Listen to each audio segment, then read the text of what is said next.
ئامانجمان لە جێبەجێکردنی ئەم کەرنەڤاڵە ئەوەی خوێندکار فێرکەین سیقەی بەخۆی هەبێ و ئەو پەیامەی و ئەو توانە هونەری کە هەیەی هەر لە باخچەوە بتوانین گەشەی پێ بدەین و گرنگی پێ بدەین بۆی لە ئایندا بێتە کەسێکی هونەرمەند بێتە کەسێکی خزمەتگوزار لە بواری هونەر و بۆ تەواوی کوردستان. کەرنەڤاڵەکەمان زیاتر دڵخۆشکردنی مناڵە، تەشجیعکردنی مناڵە، بە تایبەت ئیشەکەی ئێمە ناساندنی نیشتیمان بوو بە مناڵەکان. مناڵ لە ئێستاە چۆن بچەوێت وەکو هەویر وایە بەدەستەوە، چۆن بچەوێت توانی ئاوا بیشێنێ.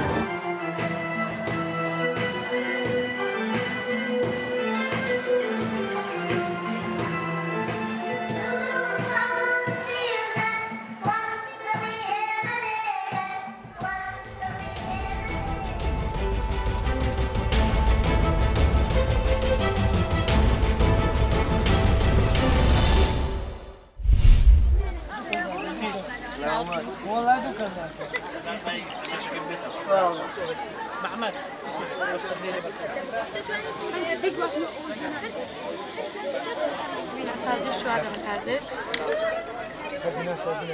هەستاوین بە ئەنجامدانی فێستیڤاڵێکی زانستی بۆ فێرخوازەکانمان کە لە پۆلی حوتەوە تاوەکو و پۆلی دەهەم لەو فێستیڤاڵەدا بەشدارن.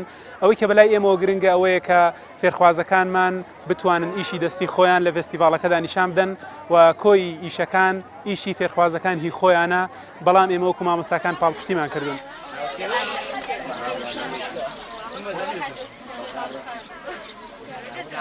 پێشەنگایەکی زانستی لە ئەم ساڵدا بۆ فێرخوازەکان بکەمەوە، ئەویش پێکات بوو لە چەند تاقیکردنەوەی فیزیایی و کیمیایی و بایۆلۆجی.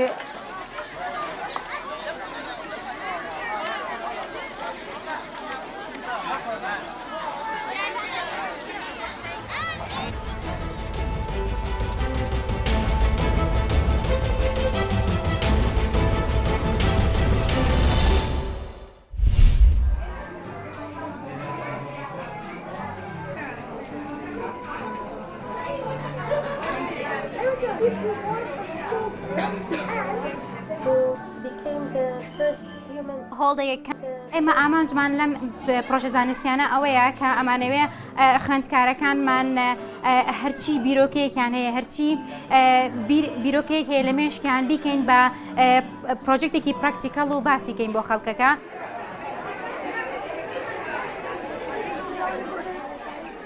من ئەم ساڵ پرۆژەی نەخۆشیەکانی دڵ باس ئەەکەم. ئێمە چۆن خۆمان بپارێزین لە نەخۆشیەکانی دڵ، ئەبێت کە خواردنی چاوری و چاوریەکان نەخۆین و نابێت زۆر قەلەق بین و بیر لە شتی ناخۆش بکەینەوە.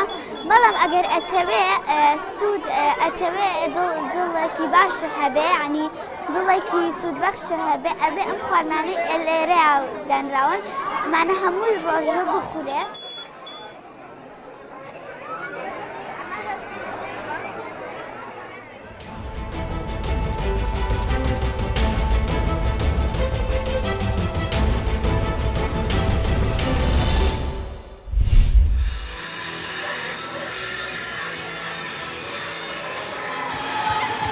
Man merkt ja noch nicht richtig, dass Frühling ist, weil es ja noch ziemlich kalt. Aber solche Feste werden hier ja gefeiert, um den einzuläuten sozusagen. Also damit man merkt, dass jetzt Frühling ist und man es sozusagen feiern kann.